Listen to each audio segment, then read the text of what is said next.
going to make it. So we yeah. are now officially recording. So now, did we determine a topic? Karen, are you going to share from your retreat, or what are we doing today? I've got my notes ready from the retreat. I don't know if we decided on a specific topic, but I was really blown away by the retreat, and I definitely wouldn't mind sharing. Okay. I would love to hear that. Yeah, that works for me. Now, are any of you working with Julie Aldrich? No. I'm not. Okay, because she supports Chris Mannion's downline, because Chris Mannion just Retired, right. So she and who's the big, huge mucky muck that hugest team in the, Nancy Jo. Nancy Jo. Okay. I should know. Isn't that awesome? So these were the ladies that put this on. It was normally when I go, I've been doing this a lot of years. Normally when I go to a conference, I might come home with a few little tweaks, some fine tunes, but there's really nothing new under the sun, right? We book shows, we recruit, we sell stuff. So I could not believe the notes I took when Julie Aldrich got up to speak. So the first thing is, before we went, we had to read a thing called Being a Direct Selling Superstar by Mary Christensen. Yeah. And then they had us all report back a 2-minute thing on each chapter, which I thought was a really good thing because I only got to read half the book. Fortunately, I was given a chapter that was early on. But it was about self-sabotage, and they said self-doubt is the single greatest barrier to success in direct selling business. Mm-hmm. And just a couple of quotes that I took from that. Your greatest fear should not be the obstacles you face, but that one day you'll look back with regret at all the opportunities you wasted in life because you let fear get in the way. Mm-hmm. And so Julie Aldrich got up there, and she said that when she was in the field, I think she sold jewelry or something. She's now employed by the Home Office. She said she was, she was one of those people that did 2 to 3 plans a week. She recruited 1 or 2 people a month until she made the changes that she was going to share with us. And what I loved about the changes is that none of them take more time. Okay. We're already putting enough time in our business. This is just little changes that so far have made huge results. And then she said she started recruiting 5 to 7 people per month. Wow. Yeah. So what she said was, first of all, and she started at the full service checkout and then went back to the beginning. I'm just going to read the notes to you as I have them in here. At the full service checkout, she aims to hand out at least 3 Join Us brochures, and everybody else, she wants to hand them a discovery. So the Join Us brochures are to people who are leads that night. And what she says to people who say no thank you to the Join Us brochure, she said, well, actually, I'd love to give you this information anyways, because you might bump into someone or a flexible schedule or who wants to avoid childcare costs. Karen, hold on 1 second. Christine, could you mute for 1 sec because it's blanking out Karen? Do you mind? No, not at all. Awesome, thanks. So Karen, I didn't hear what you said. The full service checkout, she wants to give three Her people. goal is to have 3 strong leads. Those people get the Join Us brochures. Yeah. Everybody else is going home with a Discover Us. So Okay. she has a stack of them right there, and she'll just literally hand it to the person. If she asks them if they're interested in learning more, and they are a no, she says, well, you know what, I'd love to give you this information anyway, because you're going to go to work or you're going to go into life, and you're probably going to bump into someone that you're going to hear who needs additional income, a flexible schedule, or wants to avoid daycare costs. I'd love for you to pass this on to them. And then what she does is the next day she calls 3 people who caught her eye. And she said this was really important. Before, she used to recruit people who came to her in need. That shows like, oh, yes, I could see myself doing this. But she wanted to reach out and really go for those people on her team that she'd really like to have on her team. Mm-hmm. People she thought were really sharp. So she would make 3 morning after calls after every party. These were the people who maybe said no, but she thought they'd be great in a business like this. Yeah. So she'd call them up, thank them for coming, thank them for their order, and say something like, you've been on my mind. I know you said you weren't interested in learning more about the business, but you are so sharp. I got to tell you, you're just the kind of person I'm looking for when I'm recruiting for the company. So I really felt drawn to give you a call today and ask you again in case you thought more about it after leaving the party last night. She said she started generating tons of leads this way because, you know, some people just, they're thinkers. They can't say yes to something right away. Right. Other times they're just too nervous or they're embarrassed because they're thinking it's a home party lady and all their friends are around them and they're embarrassed if they say yes to information at the show that then their friends will be like, you're going to do what? Also, when we ask them at the full service checkout, they see it as our job. We're asking everybody. But when we call them the next day to say, you're just the kind of person we're looking for, all of a sudden it carries way more credibility and it's way more personal and more sincere. So, and she said it's 3 calls after every show. If you're doing 2 shows a week, this is literally 10 minutes out of your life. Right. You know, because most of the time you're leaving a voicemail. When she leaves a message, she leaves the exact same thing. And by the way, I'm happy to post all my notes if you don't want to take notes. You just Okay. want to listen. So, but then that's when she backed up and she says, but I digress. Let me start at the beginning. When she's host coaching, she mentions for the first time to her host that she's a consultant and a recruiter for the Pampered Chef. She said, how many times do you generate interest? You've talked to somebody and because you're a consultant and you got them excited, but it wasn't the right time. And then they go to another party and they sign up with whatever direct sale person happens to be in front of them at the time that the time is right. Didn't even matter what the product line was, never mind that it wasn't you that was in front of them. She says, because we're not selling ourselves as sort of a step above. But when people sign on to direct sales, they want to sign under someone that they think is going to help them be successful. Mm-hmm. So she and this, she said, had the biggest impact. And I started this, I already can't even believe how much of a difference it's made. To say I'm a consultant and I'm a recruiter for the Pampered Chef. All of a sudden, people are hearing me differently, I think. I'm not just another consultant. I'm a recruiter for the Pampered Chef. Right. Yeah. So they view everything that we do after that with a different set of eyes. So if they do change their mind down the road, are they just going to sign under this person who just did that party? Or are they like, oh, that person was a recruiter as well. I think I'm going to go back to her. So she said, so she starts planting that seed during host coaching. I'm not just a consultant, but I'm a recruiter for the Pampered Chef. And she says, if you know anybody who might be interested in full-time income, working part-time hours, please invite them to your show so that they can share, so that they can learn about what this business could be like and how easy it is to get started. So she just kind of plants that seed. When at the setup for the show, she lets people help, and she actually assigns jobs. And so when she's at the party and it's before the guests are arrived, and the host always says, what can I do to help? She'll be chatting with the host, and at some point she'll say something like, because I love what I do, I love to share this business with my hosts. So I definitely invite you to watch what I do and picture yourself in my shoes. And if making a full-time income from working part-time hours is of any interest to you, I can show you how we can make tonight's show a launch for your business. Then she has the host make out name tags. She just used mailing labels, and she'll hand them to the host. When the host says, what can I do to help you out? She goes, oh, hands them to them and says, okay, so just write down the people who you're pretty sure are coming tonight. Those of you said yes ahead of time. And then she says to them, okay, so of these people, after she's written them all out, she says, of these people, who loves to entertain or loves a bargain, the ones who are most likely to maybe want a party of their own. And she said, and most of the time the host will say, oh, this one.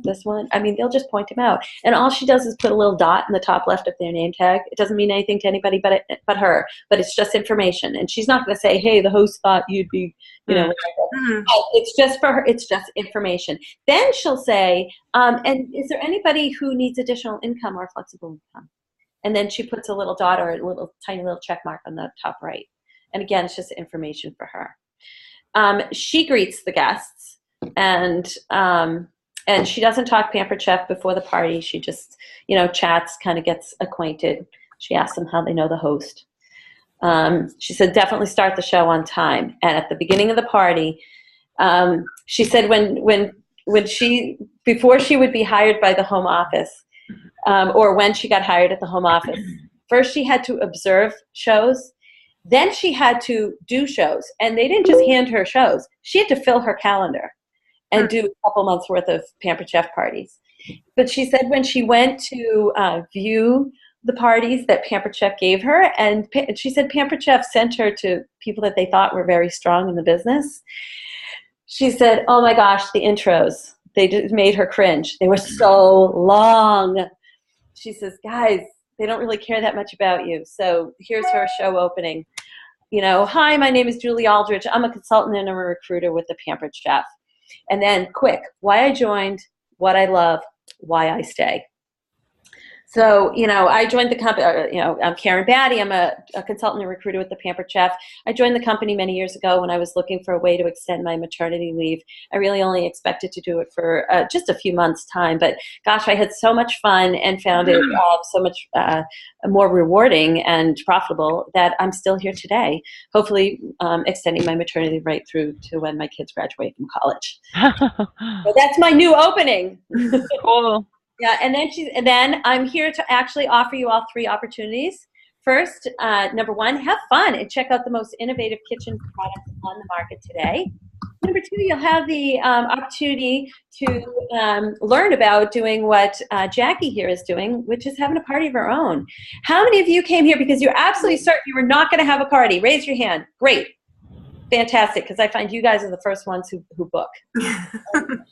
And she has them, raise their hands. And she goes, because when you learn what's in it for you and how cool these products are, you're probably going to change your mind. And third, I'm here to share an opportunity I took advantage of nearly 18 years ago, and it changed my life. It's my favorite thing to offer. I invite you to watch what I do tonight and picture yourself in my shoes.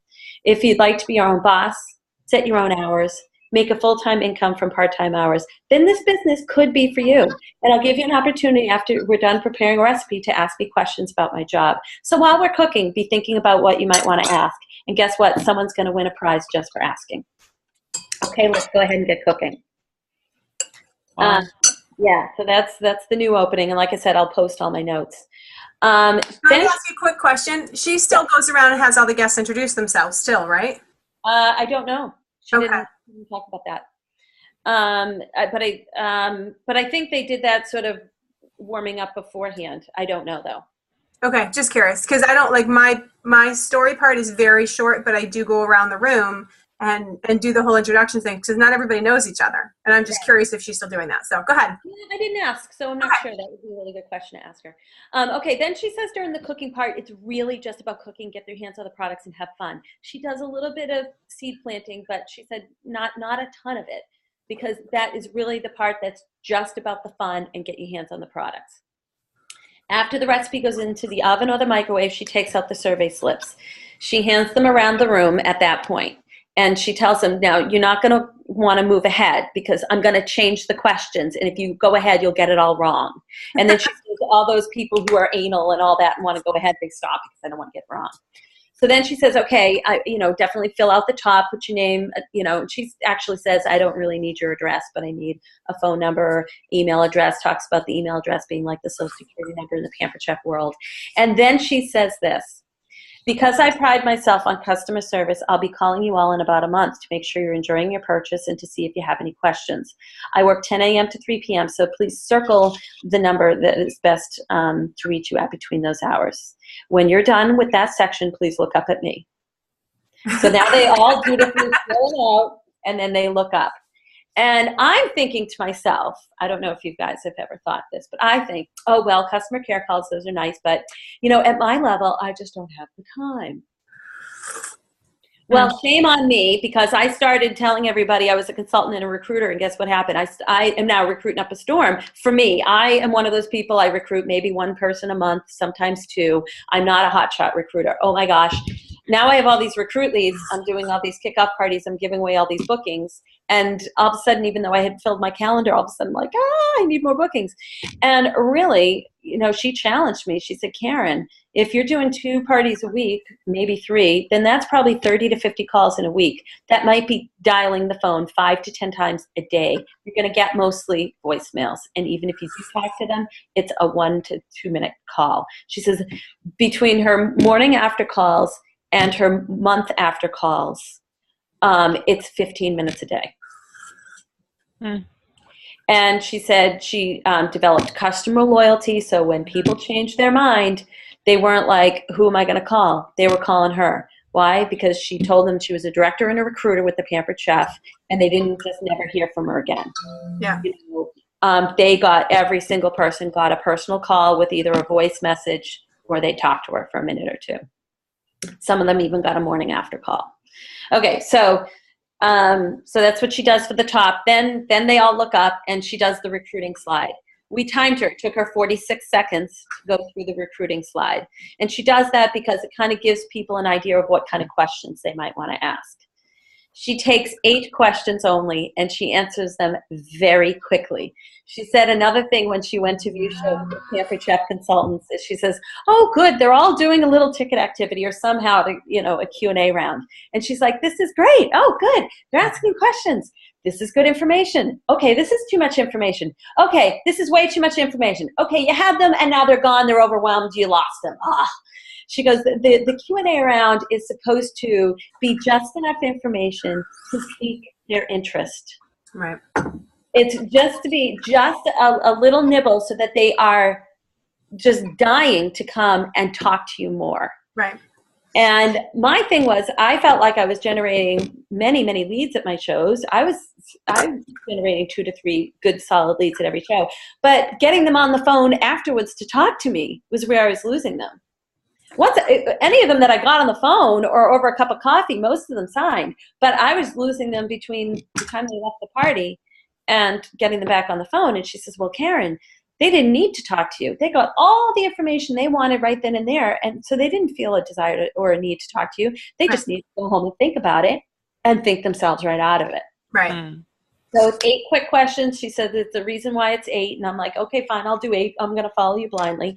Quick answers that focus in on what's in it for them. Yeah. So if someone says, how much do you make? She says, well, that's a great question. A brand new consultant who leaves the house about twice a week, about 8 to 10 hours out of their lives, makes about $850 to $1,000 a month. Next question. And people will want to ask follow-ups. She doesn't. She wants them to want to ask that follow-up question. Mm-hmm. So it's very, very, very quick. She said it shouldn't take more than 2 to 3 minutes. And right before the last question, she rips off eight tickets. So when she's at her last ticket, she goes, okay, last question. And she said the goal is to have 4 or 5 hands in the air. And then she says, I know, well, this is going to be the last question, but we don't want to be here till midnight. I know the rest of you are interested in more information. Don't worry, I'll send you all home with the information you need. And then she answers the last question, does the drawing. And then she says, okay, so back to your survey slip. Let's just pretend there isn't a no. Circle if you maybe or definitely want to take information home today about this business. And then I'd also like you to rate your interest on a scale of 1 to 10. 1 meaning I wouldn't do this if my kids didn't have shoes, and 10 being sure, I'm curious enough to take home information with no strings attached. So they write down number 1 through 10. And then when you're done, look up. Everybody looks up. She does the booking slide. And then she says, now, because I'm a recruiter for the Pampered Chef, I like to offer the business opportunity to all my hosts because they are most often the ones who sign. So if you would have a show, if Jennifer here decided to give this business a try, please put a heart beside that booking question. So she has them answer it, for themselves, but then she also has them put a heart there because, as we all know, a lot of times people who say no to us would say yes to the host. Then she says, and I thought this was brilliant. Now, I know some of you might be concerned that you don't know enough people or that your house isn't big enough or that you don't have enough time to have a party. Then what I suggest is that you do a Nutty Buddy show. That is, you buddy up with a friend. Maybe it's someone who's here. Love that. So she just banged, takes all the hesitations, gives them one solution, brags the objection in front of everybody. I want to teach that to my team. Mm-hmm. Okay, so now moving on to the full service checkout. She thanks Karen, can you just repeat that last thing that you said that was the BAM thing? Because the 2-year-old, that was when she decided she needed to tell me, you need to wait a minute, please. Okay. Some of you might be concerned that you don't know enough people, have a house that's big enough, or have enough time to have a party. Then I suggest you do a Nutty Buddy show. That is, buddy up with a friend. Maybe it's someone here. Isn't that brilliant? Mm-hmm. I'd address all those hesitations, but it would take me about 4 paragraphs of typing. Right. Yeah. And you are posting all this, right? Because I stopped writing. Okay, good. Thank you. Yes, so all my notes will be posted. At the full service checkout, she thanks them for coming, asks if they had fun. Then she calls them everybody by name. Well, Jennifer, you know that I'm a recruiter with the Pampered Chef, and I'm always looking for sharp people. Have you ever thought about doing something like this? Can I tell you real quick? I'm sorry, I'm interrupting you, but can I just tell you those words are amazing? Yeah. Those words right there are amazing, and I'll tell you why. I've used it since we come back from Director Retreat, and every single time I look at someone, I say to them, you know, we are looking for sharp people to be consultants with the Pampered Chef. People look at me like, oh my God, she thinks I'm sharp. Yeah. Like, this isn't just like the stay-at-home mom job. Well, and So this is a good thing. Especially when in the beginning, we said, I'm a consultant and a recruiter with the Pampered Chef. Yeah. I think they hear everything differently now. Yeah. I'm bowled away by it. Really, I am. So, yeah. And I thought, have you ever thought about doing something like this? That's a yes or no question. But believe me, people do not give you yes or no answers unless they're a very firm no. Mm-hmm. Right. Most of them will be like, well, I thought about it, and now you've got to leave. Seriously, those words are amazing. Ever since I've been saying those words at my show, people look at me like, oh, she's a professional. Like, she's not just the Pampered Chef lady. You know what I mean? Like, it's a good thing. It's a really, really good thing. Yeah. Karen, I want to tell you that I used your Doris prize slip that you sent to me. That has the name on the bottom? Yeah. Can I tell you how many people marked yes, they would host a show if my hostess became a consultant? Yeah. So many. I know. Guess who I'm calling today? Yeah. My Huh? hostess. And I'm going to say, Misty, I know that we talked about this before, but I just want to let you know that you have 7 people that are willing to jumpstart your business right away from their door prize slips, blah, blah, blah, blah. And this is from that cooking class group that I'm in. So she constantly will have 1 show a month already booked between now and August because I've already booked them. Yeah. So I was like, oh my gosh, that was brilliant. Yeah. And I love that slip. And it has the name and address and all that at the bottom. Yep, and they marked no on hosting a show of their own. You know what I mean? Yeah. But, I mean, yes, literally, they marked ones, 1, 1, 1, 1, 1. But yes, I'll host a show if Misty becomes a consultant. Happens all the time. All the time. And you wouldn't know that. You would not know that otherwise without this slip. So I know Julie said to stick with the Pampered Chef one, but yours is way better. Totally use yours. Yeah, so I am using mine, and I think I posted that, but I will if I haven't. And it's working for my team too, which is great. Because before, the home office one, I mean, look, if you just visually look at it, it looks like, gee, what she wants is my contact information. Right. And the questions are really small. I honestly have not used the home office one in years. Really? I mean, I feel like, the ones that I've used, which I just kind of, developed myself, I just need their name and phone number. I don't need them taking the time to fill out their address because we're going to get that on their order forms anyway. Yeah. So, I'd rather have them spend more time answering the questions. Exactly. And I'm telling you, by putting the name and contact information at the bottom after the questions, then visually it looks like, oh, what she wants is to know what I want from the Pampered Chef. Yeah. The survey, not the contact information. Yeah. So at the full service checkout, if someone is a solid no, well, you know what? I'm just going to give you this brochure anyway, because in case you bump into someone who needs something like this, you're probably going to go to work tomorrow. You might hear someone got laid off, had their hours cut back, or blah, blah, all that. So then the morning after call, she says, call 3 people you bonded with. She says, one thing that this business taught her is that we tend to work well with people that we really bond with, because so much of this business is that connection. So reach out to the people you want on your team, not necessarily the people that you see who need it the most, but people that you think are sharp and that you really want on your team. Hi, this is Karen Batty with the Pampered Chef. I want to thank you again for coming to Jennifer's show last night. Did you have fun? you know, I wanted to thank you for your purchase. I really appreciate your business. I know you're busy, so I won't keep you but a minute. You know, I'm a recruiter with the company, and I know when I asked you last night, you said you weren't interested, but I really felt drawn to call you today because you are exactly the kind of sharp person I'm looking for when I'm recruiting for the company. So I wanted to ask you again, in case you gave it some more thought overnight and perhaps wanted to reconsider learning more about the business. You know, I've only got a few people on the phone. Mm-hmm. So far, they're still no's, but Yeah. they've all been like, wow, thank you so much. I mean, Yeah. they were not like, why'd she call me? And then if there's still a no, well, you know what? I thank you for your honesty, but you know what? If things ever change, Right. please call me, because I think with my training and your talent, you could really knock it out of the park at a business like this. And in the meantime, if you know anybody who might be interested in learning more about the business, someone who might be in need for something, you know, I do offer a referral bonus. And she said, when you do this, if they change their mind down the road, they're not just going to go to the next direct sale party and sign up with whomever. They will come back to you, much more likely to come back to you. So she takes notes on the survey slips. She puts them in a binder when she comes home, January through December. Just staples them onto 8.5 piece of paper if you want to put them, like clip them into a binder. She does those 3 morning after calls the next day, and she has a folder of receipts from people who placed orders the month before, and makes a few of those calls and makes sure she gets through a certain number by the end of each week, which is usually 2 to 3 shows worth, because she's doing 2 to 3 shows a week.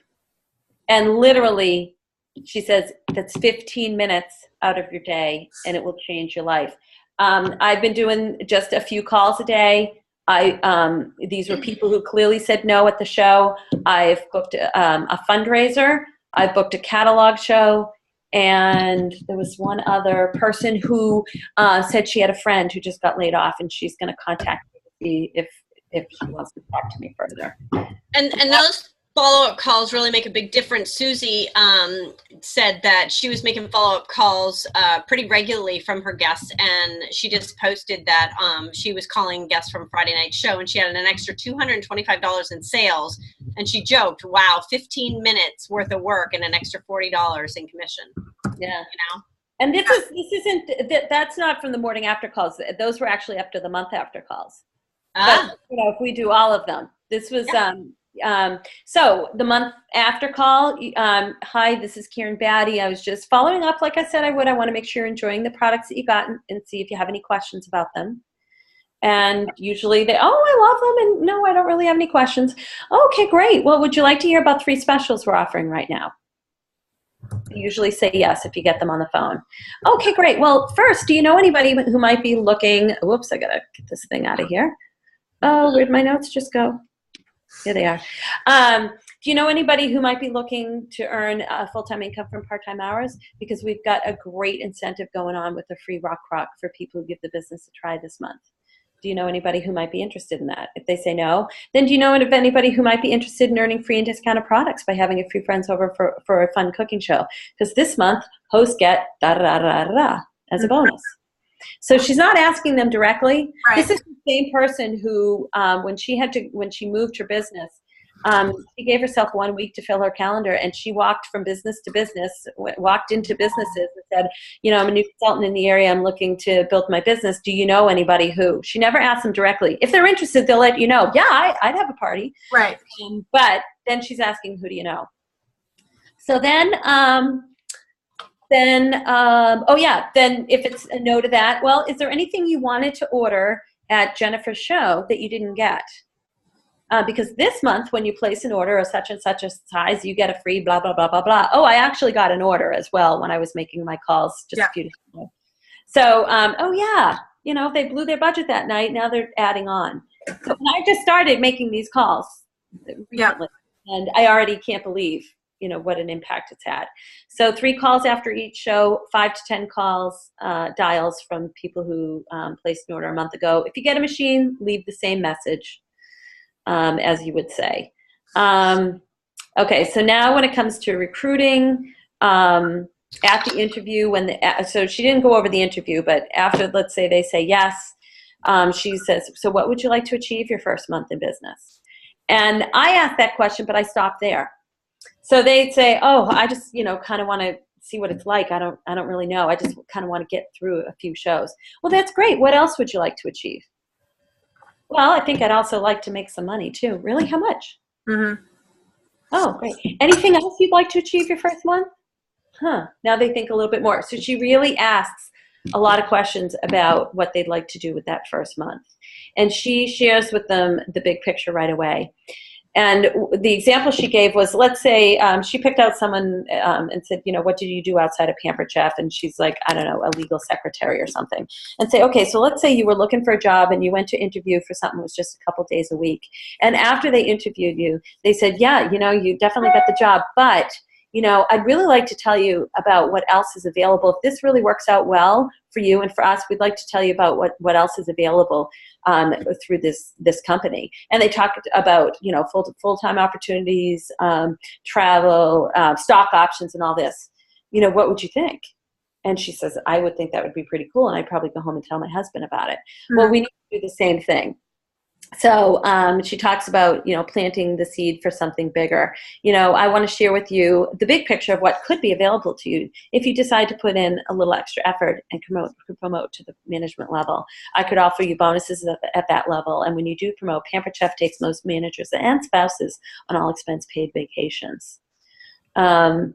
I came up with something. Most people think a business like this is a good way to make a little extra money, but did you know that only 10% of American women make a 6-digit income? But 85% of those who do so with direct sales. And what's great is, unlike corporate America, you don't have to wait for me or anyone to die or retire to promote. You just have to tell me it's something you want, and I'll work with you to help you get there. Are you interested in hearing more about this? Yeah. And I cannot believe how many people say, yes, I'd like to hear more about this.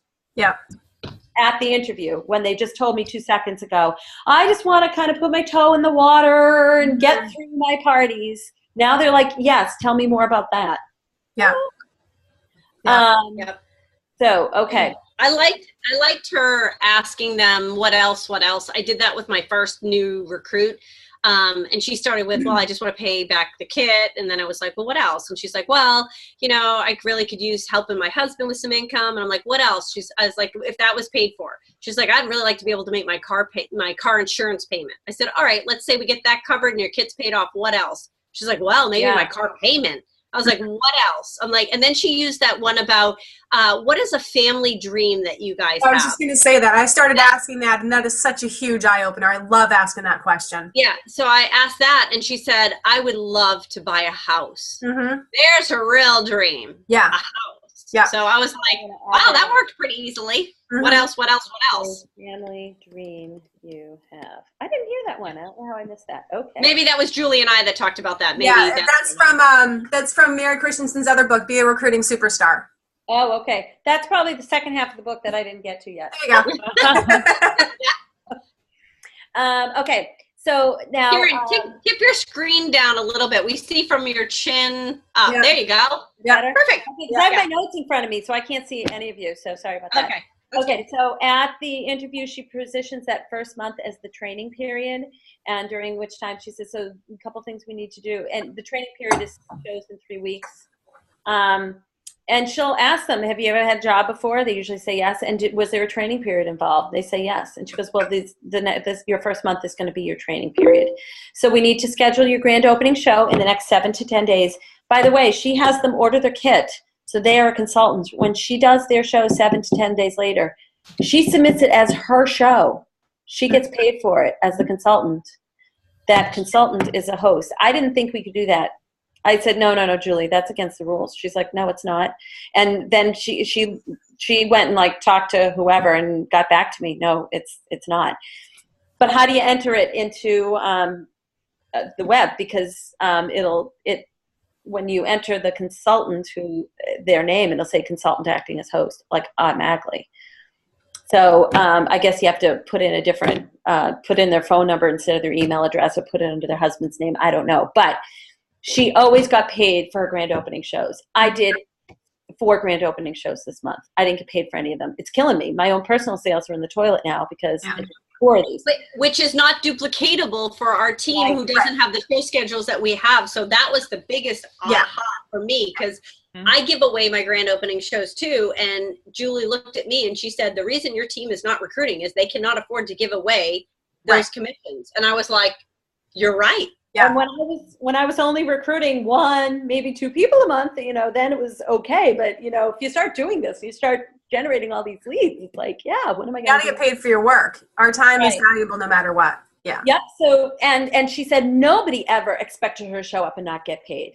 They never said, hey, how come not getting paid? So she said, so we want to get your kid ordered, schedule your grand opening in 7 days, and let's get your initial parties lined up. So this is all still at the interview. And then so she says, so your grand opening is a way to introduce your new business to your family and friends. You'll be the host, I'll be the consultant, and there are 3 things that we're going to focus on at that show. First, you're going to get training, because I'm going to be doing the bulk of the demo, and you're going to learn to do what I do. We're going to partner and to add more shows to your calendar. This is how I'm really going to help you. I'm going to help you add more shows to your calendar. You know, this is what I'm really good at. So you sell them on how good you are at this. And then probably we're going to recruit your first couple of team members as well. So she just puts it out that way, and they go, okay. So, you know, when you say, I'll be doing all the work and you're just going to, you know, it'll be part of your training, then read between the lines, you know, we're getting paid. In preparation for the grand opening, she asked them, who do you know that you'd love to work with or needs additional income or needs flexibility? Or who would you just love to go to the team meetings with, and explain that these are the people who could be their first team members, and invite them to come to, definitely invite them personally to come to the grand opening. And tell them how excited you are and that you thought it might be a good fit for them as well, and see if they even want to come a few minutes early. Then 24 hours after the interview, then she schedules a call with them, and I think a lot of that info has been going around. Calendar control, who to call, what to say, and make sure they know about the Nutty Buddy, because it's a good solution for any hesitation they could come up with. And she gave them a challenge to line up these 6 shows in 2 days. Yeah. And then she says to them, and now, I don't know about you guys, I do new consultant training in my house, and when the consultants come, I give them a Pamper Check pin, and I give them things to use as their door prizes at their first few shows. She says, if you schedule 6 shows in the next 48 hours, I'll give you a bag full of things to use as door prizes at those shows. Right. So she challenges them. Yeah. Now they want those door prizes. Right. So now all they're getting is a Pamper Check pin from me when they come to new consultant training. They're going to have to earn the door prizes. Right. This is about to time out. Let's just jump right back onto the same link when this time's out, okay? Okay. Okay. Yes. Did I keep talking in the meantime? Yeah. Yes. Go until it boots us out, and then we'll just jump back on. Yeah, and we're down to the last couple of pages. So promoting directors, she says the key is to strong start consultants. Yeah. And she did this analogy where she said,